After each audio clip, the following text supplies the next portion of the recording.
Welcome everyone to another episode of the Warmup. I'm here with the full load of guys, man. It is me, man. We got Chris Prescott in the building. We got Kurt, Rush, Bench Reg, and Kev RL in the building. Say what's up to everyone who is tuning in for this episode, guys. What's going on, everybody? Thanks for joining us.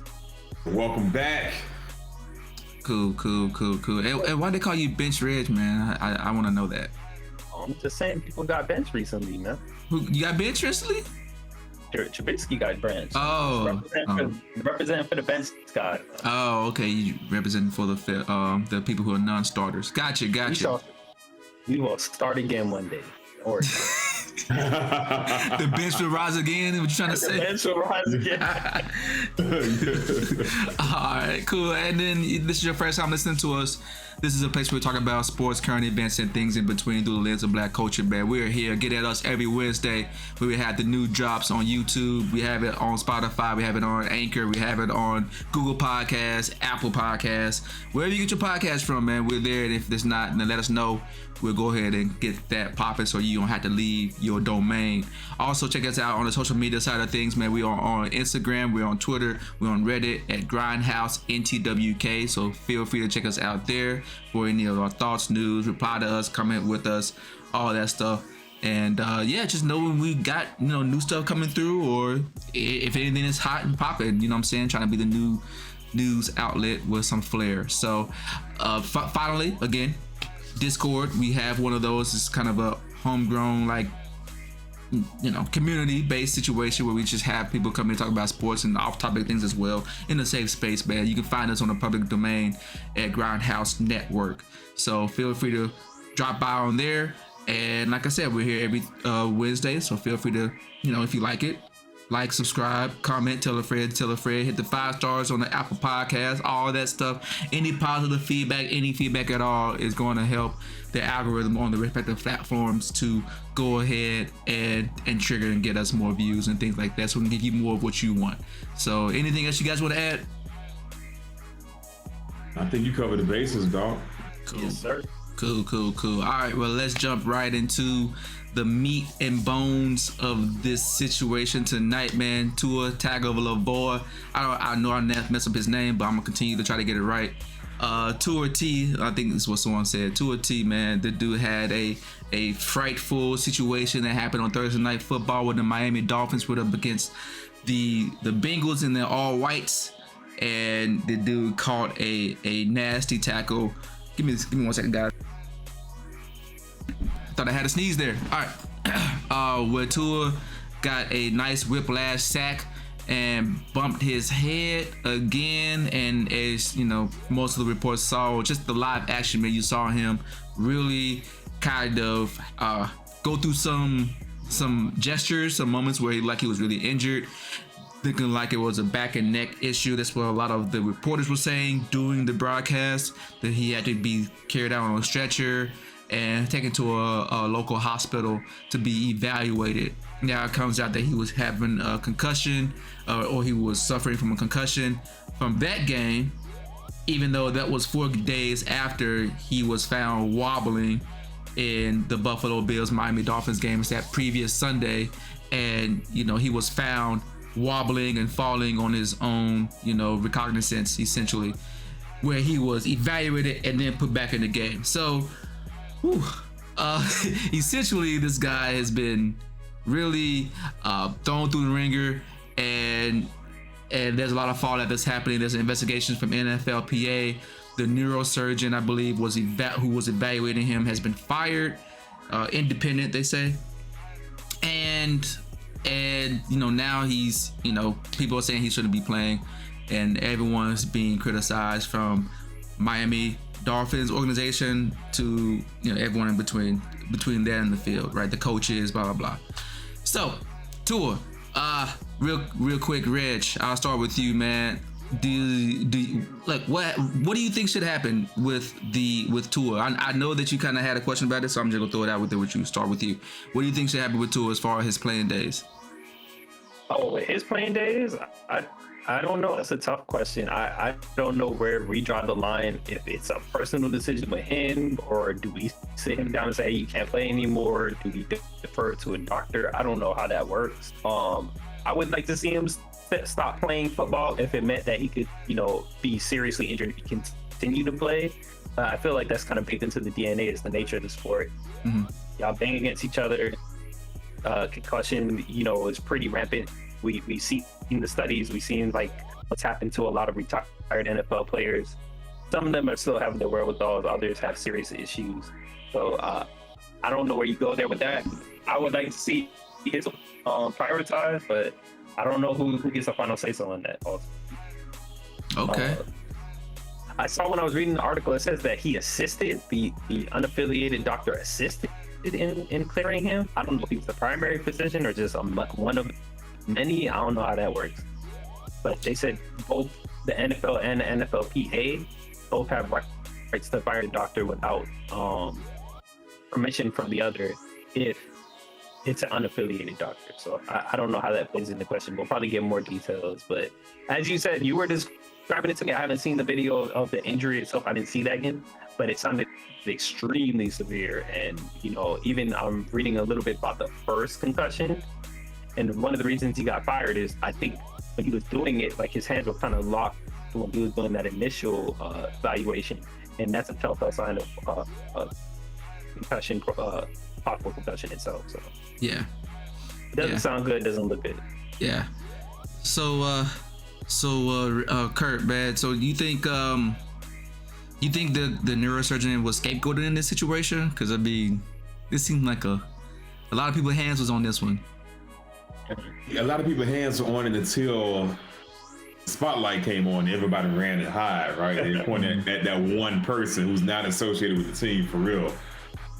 It seems like it, man. Like, I know what they say, unaffiliated. I would like to know who pays this person. If the money is coming from the team, I can see that why they would have pressure to say this player is ready, especially Tua, especially since I think the Dolphins were like, I don't know, number one in the NFL. They were number one in the division for sure. But it was top ranked, right? Surprise season. Yeah, they were undefeated, I think, at that one point, at that time. Yeah. And, good news for Miami, for the Dolphins, doesn't come too often. So I feel like it seems appears to escape. Coming in there, bad news. Yeah, bad news on me. Before the injury, right? It's good news. There's always gonna be bad news. Bad news coming. Yeah, it seems like it, man. They can't get out of their own way. Yeah. It seemed like it seemed like he took the fall, man. Because here's a question you have to ask: NFL concussion protocol, does it all rely on this one unaffiliated doctor? If so, that's a big, huge error. If not, why was he the only one that was reprimanded, at least that we know of? So, Yeah. Huge questions on that one. Yeah, but to answer your question, bruh, yeah, he was scapegoated big time. Yeah. So whose fault was it? Do you think who would you blame? That's the question, man. Like, I was reading into it. So the first one that happened, they were able to bypass the concussion protocol because they said it was his back, right? Oh no, he fell down. All this happened due to a back injury. That's, it's the letter of the law. If it's not a concussion, they ruled it a back injury. He doesn't have to enter those protocols. And after the second injury, they came out and said that he was in the concussion protocol every day from Sunday through Thursday, which would be odd because the Bengals game was on Sunday and they said it was his back. So why would he be in the concussion protocol every day from Sunday through Thursday if the Sunday injury was due to his back? Yeah. It doesn't line up, right? It's back. I mean, your spine, right? Your spine. It's kind of connected, right? Kind of connected with that. There's got to be more people, man. I don't know if I would blame the coach. I don't think the coach is just trying to win games. They're playing for their livelihood. But somebody in the admin section, right? Like a GM or president, I know they changed their names up. That person, I think it lays to their feet because they handle like non-field related stuff, right? Roster movements, contracts, everything that's outside of the actual game. I think it should be them, not necessarily the coach. Okay. I don't know. Hearing from that, from what you just described, to me, it sounds like the blame should be placed at the NFL because it seems like it's so much gray area ingrained into this process that there's no defined, clear stakeholder that is the final decision maker that has the accountability to say like, oh, okay, if this happens on my watch, it's because you didn't follow through the protocol, and that seems by design. So we have this. We can have an unaffiliated person and a group of people who looked at him. So when, like you said, when something happens, we go all back up. So, oh, what happened? It was an unaffiliated guy. Yeah. It probably is. It's probably a one-time. I wouldn't be surprised if it's a one-time contract built in the first place, and they're saying they fired him. Just it's a one and done anyway. Yeah. Come get him, and we don't see you again. And they probably shuffle a whole bunch of guys like these. His last day was this week anyway, so. Exactly. So it sounds to me that the NFL needs to step in and kind of quickly find this, especially given the history they have with concussion protocol. Yeah. So, Kev, real quick, man, do you think that there's a issue or concern with player safety and player health in NFL, or just in sports in general, considering how we've seen situations similar to this, where players who come back too early or come back when they probably shouldn't, and risk injury and their health, just for the sport, the love of the game, for the desire of winning? Yeah. Do you feel like there's a discrepancy between player health and organizational desires to win? It's starting to feel like it. I don't know if we have enough evidence to make that claim out officially, but from KD to Celtics center right now. Oh yeah, this situation. It's like we've seen it pop up too much, man. Like we know what your desire is. We know what the team's desire is for sure. That's no doubt.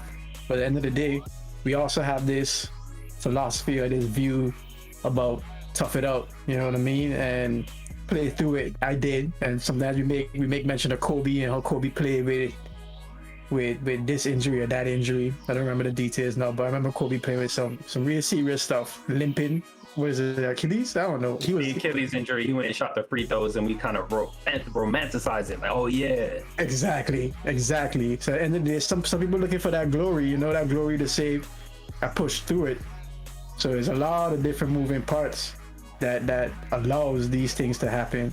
The franchise, yes, but also the way we view it as well is like, man, give these dudes a chance to like catch themselves, properly recover and come back properly.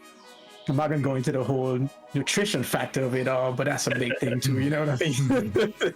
it gets really detailed there. That who knows what these guys eat, man. Sometimes I see clips of these boys just stopping real quick to get some Mickey D's. We know what Ochocinco feel about Mickey D's. Build your calluses. Calluses. I'm like, I'm putting calluses up on the inside. Calluses up, but I'm not with that, man. I feel like you gotta eat well to live well. So at the end of the day, there's a lot that plays into it, and we need to take a more holistic role when dealing with these players, rather than this short-sighted, very narrow scope view. And that's just my take on it. But I do want to make a comment with the whole the neurosurgeon or whoever he was that was the one. I like what Red said about the process itself is just too great. At the end of the day, at my workplace at least, they put people in charge in a way where there's one neck to choke, because at the end of the day, somebody needs to get held accountable, and we rely on the experts. I know we talked about the admin, we talked about the coaches, but these guys aren't experts. They can't really say if this person is in the right state, in the right position. So we rely off of your information. And if we get your information, but we still decide to do what we do, then obviously that's when you come into play. But if the neurosurgeon guy or whatever position he holds was trying to tell y'all, nah, this is something that he needs to stay out for, and you still went against it, that's on you. That's on them. I saw the first game, I didn't see the second, but the first game was obvious, man. Like, I don't know if we need a whole bunch of dots to connect. Like, he just got it, his head went back, he got up and he stumbled. Like, really though? And you know the crazy part about that, Kev? I'm looking at the concussion game day checklist, right? This is a checklist that they have to determine if a person is concussed. And one of those things, concussion signs, symptoms, able to hold your balance. Yeah, that's It's a paper, bro. yeah. Yeah. Right You there. have a clipboard, a digital notepad, or something that has it. And when I saw him fall, we all saw him fall. No one looked at it and said, "Oh, yeah, that's a no-go. He can't come back." But it wasn't deemed a concussion, so they never initiated that protocol. That was the flawed part. I felt that was flawed. I felt that was flawed. I watched it, and I felt that was, oh, y'all just want it back in the game to finish this game. I felt that was totally flawed. Yeah. Yeah, the fact that you can feel that is troubling. It's almost to a point where it's like blood sport. I know I said who gets to make that call, but I know what I don't want to see is like we're watching every Sunday to be like, is this the hit that's gonna finish him? Like I don't want to see that. Yeah. That's not where I want to go. Yeah. Yeah, one thing I did notice, man, about what I was reading with respect to this, and it goes back to the NFL's wording. I think that's how the neurologist, the expert, was able to get around this, is because the wording on the defining concussion protocols and things like that, I can't remember exactly what it was, but it has something to do with gross motor instability, where if you feel that it's that, you know, motor instability, walking, you know, things like that, where you can't sustain yourself in a balanced way, that's one way to look at it. It was like that's a variable along with these other things. So if there's other things that check off and those are clear, and the gross motor instability is present, then you can just say, oh, it's not a concussion because these other things don't really, like, they're not as a collective stating that you're in a concussion. They changed the NFLPA and NFL. They just changed. They say either it's already out or it's coming out relatively soon, where they're going to make changes to where it's saying gross motor instability. If there's any of that present, regardless of any other symptoms, concussion protocol. So, All right, stop. Okay. So with that said, again, it goes back to whose hands are bloody, right? I mean, maybe it's just me because I've just been seeing this happen for a long time with how the NFL handles concussions in general. Not one to pay out players, not one to provide health care for players who are retired. Trying to sweep it under the rug and keep people who are trying to make this thing public silent. So, you know, reference Will Smith's movie with the bad accent called Concussion. So, you know, the NFL has been known to be more business minded and sweeping things under the rug that could tarnish the brand versus addressing things that have, you know, new information that's come to the forefront, and them proactively, or, you know, maybe in parallel, trying to handle this as new information is made available to them. So yeah, maybe that's just kind of where I'm coming from. Everyone on TV saw Tua tumble the first time, right? Even the coaches. So I'm just trying to understand who's going to protect the players from themselves. They're trained to play 100% of the time. Who's the person? The whole organization like that too. The coaches are trained to win, to keep their job, right? Yeah. And then it's the assistant coaches. So I feel like it's all about the flow of money. That's why I want to know who pays this independent consultant. Yeah, I'll probably kill a concussion protocol. What is it? But you just call you just lost your memory. That word. It's giving me the KD vibes when y'all saw the ice pack. We all saw it in real time. Y'all was saying the ice pack here and there. It's like we all saw him stumbling in real time. Yeah. Like, you know, point.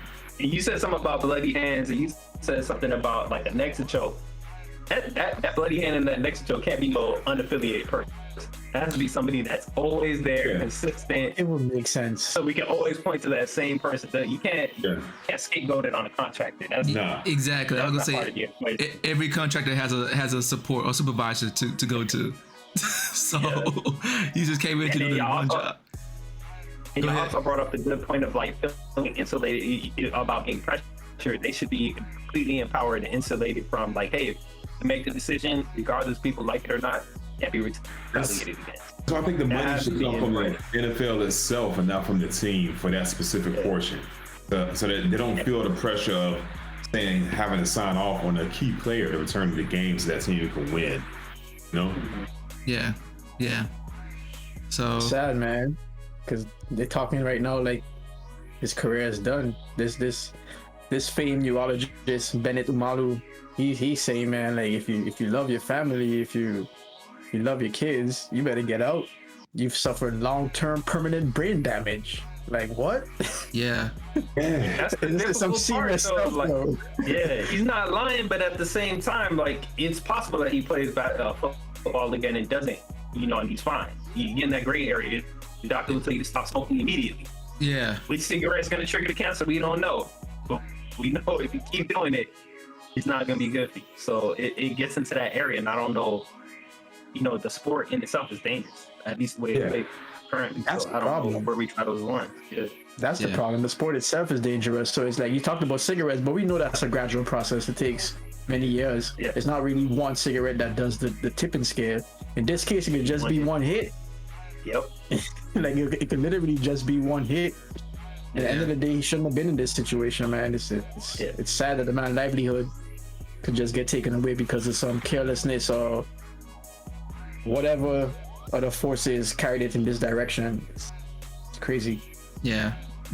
One more thing, not to drag the topic too long, is you were talking about earlier, like we know what the team wants, but teams and franchises kind of have like, I don't know how they determine it, but when it was Clay, it was just like, yo, let him rest.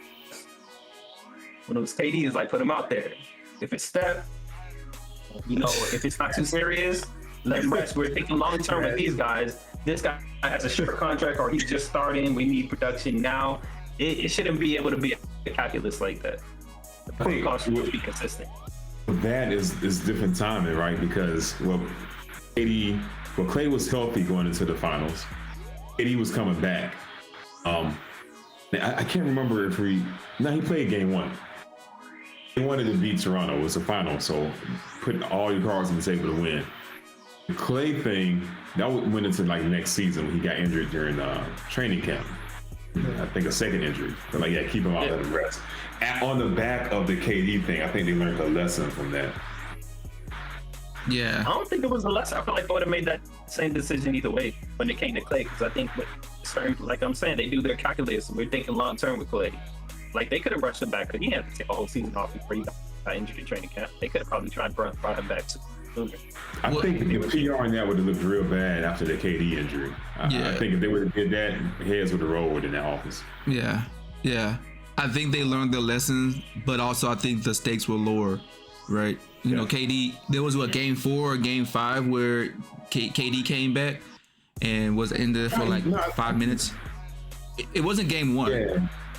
No, it wasn't. It was elimination game. Yeah, it was the game 4, game 5. So anyways, so that was the same game that Clay got injured, his initial injury. And if you let Clay do what Clay wanted to do, he would have came back and played with a torn ACL. One leg. Right. Exactly. So knowing the dude can't move left and right anymore because your ACL is literally torn, he would have come. But that's the mindset of players, and we have to understand that. We have to understand that as players, that's what you train for. That's what you want them to do. You want them to be available to play, and there's also need to be checks and balances where. So today ain't the day, Clay. Go fight another day. And you have someone who's protecting the players from themselves, essentially. We don't have that, in sports. We don't have that. I mean, obviously we do with the Warriors after the fact with Clay and with Steph. Again, but I feel like even at the same time, they had that conversation with Clay, because Clay got injured. What was it after KD came back and got injured again? But leading up into that whole time, the conversation was like, wait, KD playing? Will he come back? There wasn't no insulation of like, hey, don't even put your expectations up. He's probably not going to play this season. They could have came out and put that to bed so he didn't have to think about it. If you just if you take a stand back position and just keep letting the media ask him when he's going to play, he's going to put that bug in his head. But if you as an organization step in and say, don't even worry about it, KD, you're not playing unless we're 100% sure you're right. But they were doing the same thing with KD that the Dolphins did with Tua, right? Because they never said Achilles. They kept saying like high ankles, yeah, calf. high ankle sprain. That's what I'm saying. They pick and choose on how to protect who. It's either a calf muscle or your Achilles. I don't know what else is in between those two. Yeah. If it was Tom Brady, I'm telling you right. If it was Tom Brady, he wouldn't have played after that first concussion. Oh, I don't know. They would have forfeited the game on behalf of the other team, and told the other team they lost for hitting Tom Brady. Yeah. What I'm saying is like there's some kind of calculus where it's just like, okay, right now it's important. We're on the street right now, it's important. But there's another calculus where it's just like, nah, this guy's long-term health is more. No, I mean, I think so, but I think in this specific Warrior situation, it was you got KD and you have the finals elimination game. That's that math, and then with Clay, it was that was like a follow-on season. KD had already left. You got KD that's going into free agency and hasn't re-signed. That's what I'm saying. They do calculus. That's how I see it. That's how I see it. I feel like if he was recommitted to being a Warrior next season, that would have been a different conversation. I don't think so. I think championship on the line. Yeah, championship on the line. One of your best players. I think they still would have made the same call. Especially with them not describing the injury properly. Yeah, yeah. To me, that was the gross negligence part. Like it was a calf strain or something stupid. It wasn't a high ankle. It was a calf strain. But the ice pack was really low near his back of his foot. But it was a calf. But KD has a really long leg, so you know. It should be even higher then. That they should have been 3-4 feet high then. But you know. I believe the propaganda. I still believe. They could have been Simmons one time, but ain't nobody could have made that dude play. Hey. He said, "Oh, Hey, I'm out." Yeah. Which I'm what y'all want. So shout out to Ben Simmons. He had his first bucket the other day, man, and coming off the bench. Yeah. Jump shot. Nah, come on, guys. Let's not think too far fetched. So he's happy. Anything I know, right? Anything else you guys want to say about the Tua thing? Yeah, I just looked up. He has a lot of his money guaranteed, so that's a good thing. Yeah, if he calls it quits, man, I don't know how that affects the contract, but assuming he gets to keep it, at least financially, not knowing his pockets, but financially outside looking in, it looks like it'll be good to go. Yeah. Positive. Yeah, he was a top lottery pick, so I'm sure he's got a good amount of money coming towards him. So hopefully they pay him, or they do right by him, essentially, considering how they let the guy out there to get hurt like that. But it's so high profile. I don't think they have to do him right. I think it's too high profile at this point. Yeah, I think so. They're already being called out right now. They already got the spotlight, so it's like, come on, don't make it worse. Yeah. So good luck to him, man. Good luck to the Miami Dolphins, but they're actually doing really well until that happened. So we'll see. They got a Cooper Rush. Everyone doesn't have a Cooper Rush, man. So that's fine. In the back pocket. Unless you're Jimmy Garoppolo, I think he went undefeated as a Patriots, but that's fine. Whatever. So let's talk about. Did he go undefeated as a 49er? Well, that's why are you bringing up stuff that is unrelated? You brought it up. It's still relevant. Yeah, you did bring him up. Oh man. Anyway, let's move on to this guy, Cooper Rush. I mean, this is Deuce's, this is Kurt's favorite guy, Cooper Rush. Because he's undefeated, and I think that's probably the reason why. So Cooper Rush is what, 3-0? 3-0 since he took the reins as a Dallas Cowboys quarterback, and they're looking kind of nice. As far as the win column is concerned. So, yeah, they've been doing well. They've knocked off at least the Bengals. I knew they knocked off the Bengals. I forget who else they knocked off recently, but mostly because of their defense. But that's fine. Let's not talk about the details. The story that they want to get behind now is Cooper Rush is undefeated, and Dak Prescott has some L's in his win-loss column. So Dak Prescott wants to come back. You know what I mean? He wants to come back as soon as possible, sooner rather than later. He doesn't want to lose his job. So should they continue to ride the wave of Cooper Rush, or should they give Dak back his job? I know the resident Dallas Cowboy fan Reg is in the building, so I'll let you have first crack at this. I don't know about the resident fan, but I'm gonna say this. Hey, following that last topic, sit down, man. Sit, have a seat. Oh, Watch okay. the show. You cheer from the sideline. Get involved in other ways. Get some drinks, some Gatorade. Make sure everybody's straight. Like, ride the hot hand. Like, what are you doing? Like, I understand that it starts to look bad and it starts to be more of a competition, but it's not bad to have a strong guy, you know, coming off the back. So just keep getting healthy, and then when it's your time to come back, it'll be your time. That's what I say. Rushing back and getting re-injured is not going to do yourself a favor. Okay. You feel the same way, Deuce? Yeah, man, Dak can get Cooper Gatorade. Dak can make sure that Cooper's okay. Dak can, wipe the sweat off of Cooper's, neck brace or something. I don't know, man. He can mold and support Coop. It's about his health, though, for real. Like, he had a serious injury before. This one's not that serious, but I think with the money they invested in Dak's view on him being the long-term starter for the Cowboys, I rush, they're winning. They with a high hand. On the flip side, one could argue that Coops had a soft spot in the schedule. The Bengals are unraveling before our eyes. Giants. Hey, that's a division rival.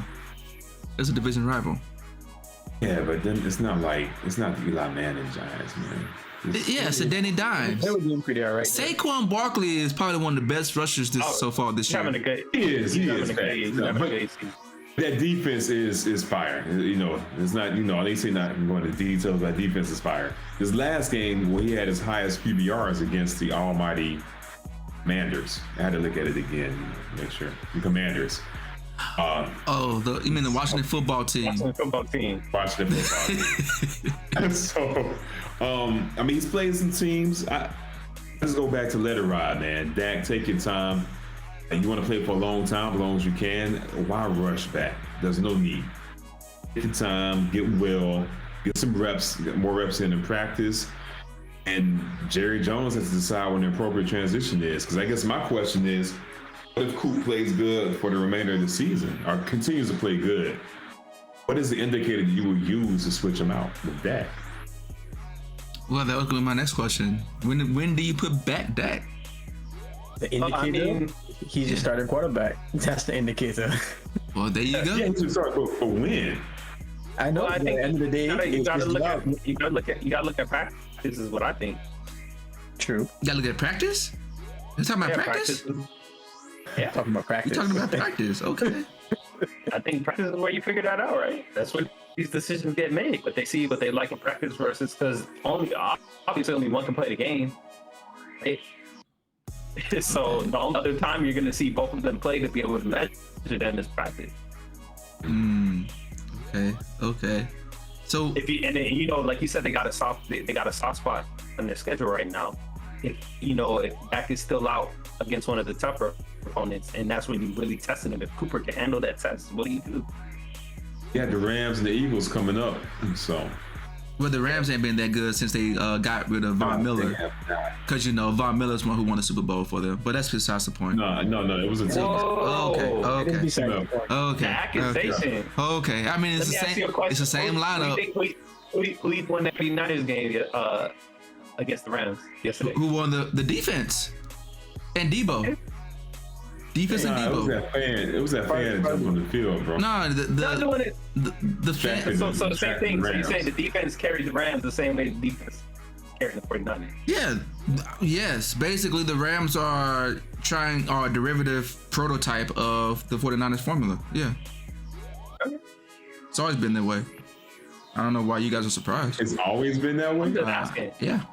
For the franchise for a while, it's been like that. I mean, NFC West is, except for the Cardinals, they're all built like that. They heavy run game, defense. Seahawks when they won was. Hey, the Seahawks put up 48 points against the Lions, by the way, off of running. The Lions and Metcalf. That's it. off of running. So, now the defense didn't show up because obviously they gave up 45 points to Jared Goff / Anyways, we're digressing. But you know, yeah. So yeah, Von Miller is the reason why the Rams are sucking right now. They don't have him. Okay.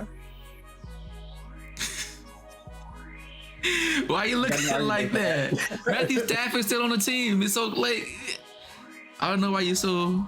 And also, even the last play of Super Bowl, wasn't it Von Miller shutting it down to secure the win? Yeah, it was Von Miller the whole time. Mm-hmm. And Aaron Donald too. I mean, obviously. So how you leave out Donald, man? Yeah. No. It was a tandem. And Cooper on offense. Thank you. It was the tandem. And on offense, you said the right word. No. Team. You said the right word. Team.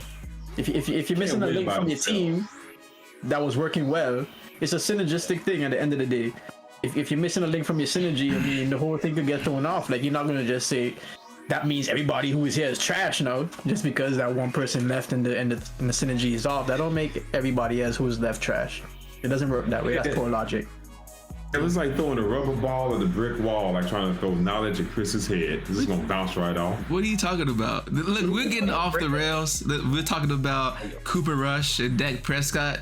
They do have the Rams coming. I just made a mention that the Rams are not the Rams of Super Bowl years when they had Von Miller. That's all I said. And might I add? It was a decade ago. And might I add, Von Miller, the Buffalo Bills only had one loss with Von Miller on the team. Yeah. Just saying. He's the Jay Crowder effect. I'm just saying, Jay Crowder effect. Okay. I think he's definitely a defensive leader. So I don't, not just a great defensive player, but he's a defensive leader as well. So, but you know, so the Cowboys, they have the Rams coming up. That should be easy. But you said then the Eagles, right? The Eagles is going to be the test. They're in the division and they're undefeated right now. So do y'all put that back in for the Philadelphia Eagles game, or is it a wait and see? Man. No. I say wait and see. I don't know the severity of his injury. He's ready to come back. What are the doctors? Man, against the Lions on the 23rd. With teaser. I think that's what happened with who's the dude, MMA fighter from Ireland, man? McGregor? I think that's what happened with McGregor, man. He was out too long and he came back against two quality opponents, man, and they just manhandled him. Same thing with Ronda Rousey. She came back against two quality opponents. You gotta have a tune-up. That's a good point. That makes sense. Like if you sit out too long, there's a detriment to that as well. Yeah. Correct. Okay. Well, and so either bring him back against the Rams on the 9th or against the Lions on the 23rd. I think you got me to don't bring him back. I'll throw him into the grease like that. Yeah, maybe you put him against the Rams then. If you feel as though the Rams defense is kind of as sus as y'all say it is, like, well, give him a little light win to get back into the stride of things and do it sooner rather than later. But okay, the Cooper thing is working. But then again, we've seen this before. Like Kevin was saying before, you strategize for a team, but like, you know, when you have a quarterback going into the season, you're looking at him, you see his tendencies, you know what he does, what he doesn't do. When you have somebody come up off the bench for a reason like this, there's not as much scouting on him. So it's not that surprising that he's able to do some things and surprise the team in ways because they just don't know as much. Bro, Ryan Fitzpatrick built the whole career off of doing this. Yeah. Have a good 4 to 6 game run because no one scouted for him because he came off the bench and he returns back to earth, man. So yeah. Wow. You gotta give him his flowers though, because you're gonna be doing that so many times. Or we know you. Alright. You did that last season. Alright. That's why he moved to a new team, bro. New team. Oh, This team man. that scout me. I know that. Okay. All right. So, do you guys think that Cooper Rush now can coexist with Dak Prescott if he takes back over the star position? Like, would that provide tension within the Dallas Cowboys camp / fan base, or do people understand the pecking order? I think it'll be a healthy enough tension, but if he plays another game and he continues to do well, I think it'll be a healthy enough tension, but there'll be interest on it. Okay. Yeah, I'm just saying. I think it depends on Dak's play. I think within the team is cool because all the interviews that Coop gives, he's really humble. And Dak's not like a huge personality, man. He's pretty even kill. I think with the Cowboy Nation though, cats that ride horses in Walmart after the game. If Dak comes out there, man, and, bruh, if on the sideline before the game, if he's not throwing that ball right, they're gonna Yeah, I agree. Bruh, they're gonna act a fool. Wow. Okay. How They're fickle? gonna get into detailed analysis. You see his sidearm rotation? Yep. Like, it's gonna be all. The eyes are gonna be on it. He not snapping his hip. That what you trying to say? His hip Yeah. flexing is not You see when you put that Gatorade bottle, didn't like it, didn't have a spin on it. Oh Yeah, my yeah. gosh. It's gonna be scrutiny for sure. It's gonna be scrutiny. All right, cool. All right, well, we'll see. We'll see. I don't have anything else y'all want to talk about Cooper Rush at all? Y'all good? I mean, I like the work the running back core is doing right now on the Dallas Cowboys. They're looking pretty good. You mean Tony Pollard and Ezekiel? Or Tony Pollard just in general? Because, I mean, Ezekiel's not doing much. It's more Tony Pollard, but I mean, Ezekiel have a big run here and there. Okay. Ezekiel has been quite it's been this. I don't know. That hasn't been great for him. I don't know. But the two of them together, like the reps that they're doing, it seems to be working. Okay. More for Pollard than for him, but you just can't really take one away from the other. Okay. All right, well, that's all I got. Y'all, anything else y'all want to add? Y'all want to talk about Mr. Trubisky or nah? Yeah. Hey, look, my boy got his money, man. Coop got his money. Mitch. What do you mean? Mitch got paid too. I mean, Cooper's about to get paid. Quarterbacks get paid, and quarterbacks lose money to give money to other quarterbacks, man. Maybe Mitch is on a downward spiral, man. Maybe he's about to hand over some money to Coop. Wow. Well, I don't know how that works. There seems there are two different organizations and two different salary caps, but sure. What are you talking about? Yeah. I don't know.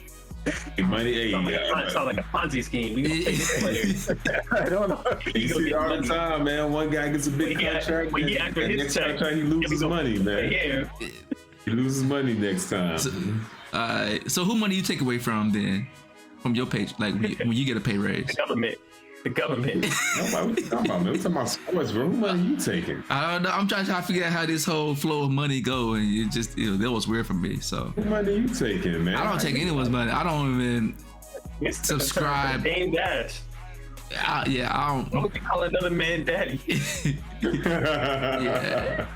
I don't do any of that stuff, man. So I don't subscribe to your ideologies. That's what I'm just trying to figure. I'm trying to understand it. Ideology that quarterbacks win big contracts and they also lose contracts To give to other people.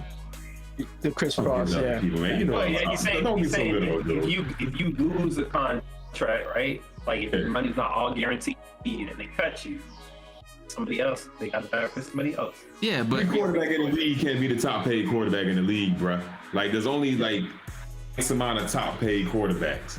it's all within That's what I'm the saying. it's the salary cap for the team though. For the team, it's not like some group thing. What you Yeah, talking it's not a about? pot. Then why doesn't every quarterback in the league make the same amount of money? Everyone doesn't deserve the same amount of money. Aaron Rodgers is Aaron Rodgers. Jimmy G. All right, so Mitch doesn't deserve that either if he's getting benched. That's what I'm saying. Well, that's different. That's within the Steelers organization. They probably not gonna pay him no more. He may not even be starting. And in another organization, we got a rising star, man. Who Dallas not gonna pay. Bro, man? All right, okay, all right. I guess there may be interest. I think he's suggesting there may be interest in other teams. But I don't know why he said the Steelers. Don't they already have the next guy? Yeah, he's a rookie. He's gonna be starting. I didn't say nothing about the Steelers. I just said you brought up Mitch. I said Mitch going to the bench. He's gonna lose he's not gonna get big money next contract. He never got big money. He's still a rookie contract. Whatever. Coop's gonna get big money, man. I said, Ray, here's what I said. Coop's gonna get money. You brought up Mitch. I'm like, all right, I don't know what I gotta do with Cooper getting money. I was like, well, Mitch probably is not gonna get paid. He said Mitch making good money. He ain't gonna get paid that money next time. Coop's gonna get paid, man. Somebody's gonna pay Coop. That's my point. Hold up, man. Thank you. You're explaining this, and he's saying that he's repeating it at the end like it made sense. I don't know what's going on. Thank you. My initial point was Cooper's getting paid. Chris brought up Mitch. So I'm like, well, Mitch ain't gonna get paid. Cooper's gonna get paid. He's trying to link the two. I'm like, one's gonna make more money, one's gonna make less money. Cooper ain't getting paid. Why would Cooper get paid? I don't think Cooper's gonna get paid after this. After what? Rookie contract or not? He gonna stay with Dallas. If I was his agent after this season, I'm showing that he can play at a starter level at least. I was like, yo, bro, don't stay with Dallas. Let's try to get another contract with another team. Okay. In the quarter. Okay. All right. I don't know. Apparently, we don't know yet. He may even keep that job. Dak may get traded. I say trade Dak. Dude, I say trade Dak. Conspiracy theory right I say trade Dak. Go ahead, get him out. Look, Jerry Jones didn't want him anyways. He was pressured to draft him. He paid him. He's on contract. That's fine. You can trade it with a contract. Jerry would like to do that. He never wanted Dak. He wanted Johnny Manziel, which was they talked about it. He wanted Tony Romo, but Tony Romo body didn't participate. he said I want to do this no more. He still had a job.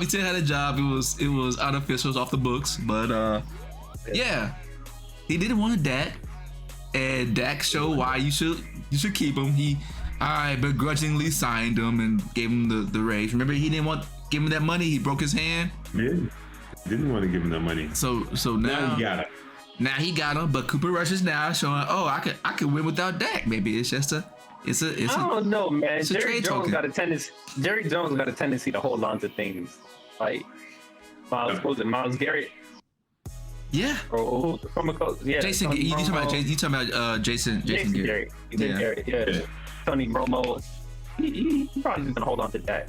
I don't think but he never really liked Dak initially. Tony Romo was at his house every weekend. Man. Jason Garrett was just doing whatever he said, so he liked it. Dak Prescott, that wasn't his guy, man. I'm just saying, go ahead, trade him to Seattle. You know what I mean? And they have another quarterback. Didn't Jerry Jones draft? I think they're happy with their quarterback in Seattle. Begrudgingly, he did. He didn't want to take Dak. Mm-hmm. I think he was a better quarterback available at the time. He probably right. He really wanted Johnny Manziel, and that was that. They talked him out of it. They said, "Hey, thank goodness whoever they is." I think it was his son. His son told him, "Boy, I'm gonna lock you in this closet if you make that phone call." So, anywho, all right, man, we can go ahead and wrap this up, man. I'll let everyone go, man. We kind of getting longer in the tooth. I'll let Reg go ahead with the sign off, man. What you got? Thanks for rocking with us. I hope y'all enjoyed this episode. Welcome back to my boy Kev. Like, follow, subscribe, hit up them Reddits, hit us on the socials, and we might do a short clip and have Curry explain to you how we gonna get this money. So stay tuned. Yeah, man, I need to know that math and science and imagination theory you got. So yeah, I agree. It's gonna be that TikTok chart. I don't know if y'all seen it. It's like the guy got the chart, but you gotta fuck around to find out. Yeah. I seen that. Yeah. Oh my gosh. All right, Kev, man, you got that out. You got anything? Yeah, I mean the cuss on the stream. Nah, you good. That's a quick note, man. Protect the players, man. Protect our geniuses out there. There's a lot of studies out there that says movement is what really linked to our big brains because of all the movement that we were doing. And there ain't nobody doing more movements than athletes and dancers and these kind of folks out here. So at the end of the day, man, protect our geniuses. You know what I'm saying? Like, comment, subscribe, all that good stuff. We're here. Cool. Appreciate that. All right, Professor Deuce, what you got for a quiz? Before that, Kev, no, you're right, because I had a friend who just beat cancer. And one of the things that they read was that movement was combat cancer. So they started taking dance classes and anything to move, man, riding a bicycle, all that. They beat it, That's what's up. That hits home, but that's something that's not touted. You get cancer, chemo, this thing, right? So, got a quiz for you guys, man. Let's make it a one-parter, because I can't ask you the names. You guys won't know. Okay. How many kickers the NFL ever won MVP? 0. Okay. Yeah, Red, what you got? Oh, man. I'm gonna go with 1. Kev, what you got? I'm with Reg on that one, man. I'm gonna go with 1 too. If y'all would add y'all answers together to get 2, that's how many kickers have won MVP in the NFL. Then that price is right. There was a guy- Just add 1. Just add, just add 1. Actually, if you add all your answers together, it will come to the same conclusion. There's 2 that won, right? One was Lou Gorza back in the 1950, right? There's an asterisk to that because he was also an offensive lineman. So imagine the size of that kicker. The other one, the most recent one, was Mark Mosley, who won it in '86, and that was a shortened season. But they only had 4 players on the field. Like, what the heck? Quarterbacks was on strike. The players were on strike, and out of the players that were playing, man, Mark Mosley somehow impressed people enough to win the MVP. Well, yeah, when you got the replacements out there, then maybe the starting kicker is probably the best player on the field. This is like a study on why I don't like comparing eras. Yes, exactly. He played offensive lineman was the best kicker. Yeah, in the 50s. man. Yeah. But He they had the probably special not teams big. they got today because I don't think an offensive lineman will get the ball off. These quick guys is barely getting the ball off these kicks today. In the 50s, that's back when they probably still had the leather helmets. I'm not sure, but I don't know when the leather helmet era ended, but Yeah. it had to be close to the 50s if it wasn't the 50s. What made you look up this information though? That's my question. He man. takes pride in his craft and what he contributes to the show, Chris. Hey man, it's interesting, man. You got to think about things that I thought that never happened, and I was like, oh wow. Not only did it happen, it happened twice. I mean, They that's, don't build you up, Kurt. That's a phrase we use on a basketball court. they don't build me up on the basketball court. They don't do that to me, man. So we building you up, Kurt. We building you up, Kev. You don't see how you do, Chris, but we gotta see where you are before we can build. Nah, I need to be built up too. If Ken can be built up, I can be built up. Man. Oh, of course. Number 1 hater. Everybody needs that. Yeah, man. Build me up too, man. I want to hear nothing but positive things on the court from now on with respect to me. Does that include you giving positivity? I do get positivity. What you talking about? Is either positive or constructive? You sound like Perk right now. I am positive. I'm positive he's trash. Malika, I know Malika. Oh man, shout out to Malika, man. I know she was in a very interesting predicament where she was shadow boxing a lot of people. So it is what it is. Taking a lot of heat, bro. A lot of heat. Yeah. So, but we No. huh? Before you end it, this is Malika, just a quick thing. Funny how Malika's taking all this heat, and then Rachel Nichols all of a sudden does the episode on Up in Smoke. I saw that. Yeah. Shout out to Rachel Nichols. I think she got a new show coming out. On Showtime. Showtime. Yeah. So she should probably promote it. Oh, Probably okay. just the time in. But I see what y'all saying. The moons are aligned. The planets aligned. Yeah. So, yeah, guys. Like, comment, subscribe, tell a friend if you like what you heard. Thanks for rocking with us for so long, man. Again, we're here every Wednesday, so look out for the new drops. And yeah, until next Wednesday, guys, I send y'all with the deuces, man. So peace out, guys.